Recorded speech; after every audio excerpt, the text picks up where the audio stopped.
Hello friends, तो आज की एक और नई वीडियो में exploring societies India and beyond class 8 की एसएसटी टेक्स्ट बुक का chapter number 1 in natural resources and it's uses के बारे में आज हम सीखने वाले हैं। तो सबसे पहले हम ये सीखेंगे रिसोर्सेज होते क्या हैं।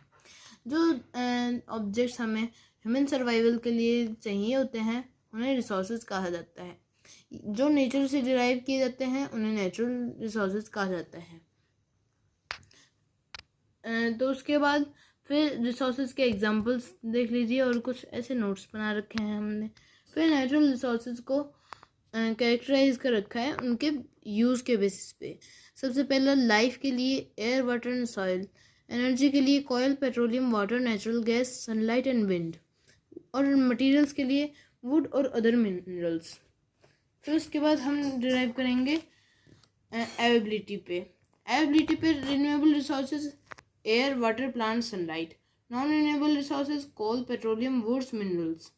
फिर रिन्यूएबल रिसोर्सेज क्या होते हैं और नॉन रिन्यूएबल रिसोर्सेज क्या होते हैं। फिर उन्हें कैसे डिस्ट्रीब्यूट किया जाता है और उनको कैसे यूज़ किया जाता है। फिर उसके बाद जो नेचुरल रिसोर्सेज है वो उनका जो अलग अलग जगह पे ज़्यादा पाना, उसके ऊपर एक नोट दिया गया है कि वो किस प्रकार से एक श्राप के रूप में भी देखा जा सकता है। जैसे रशिया में तेल ज़्यादा है पर कोई ख़रीद नहीं रहा, उसकी इकोनॉमिकली वैल्यू नहीं करते लोग, क्योंकि वो उसकी बाकी देशों के साथ जो संबंध है वो अच्छे नहीं हैं, तो वो उसके लिए कर्ज भी बन जाता है। Responsible and wise use of natural resources.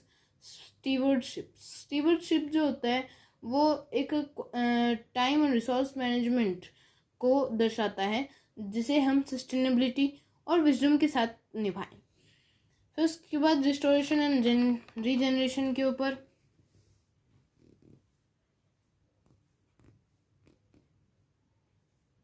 उसके बाद हम चलेंगे over exploitation of ground water. एक केस स्लाइड फ्रॉम पंजाब में जो ग्राउंड वाटर की कमी हो रही है उसके ऊपर एक हमने नोट्स बनाए हैं।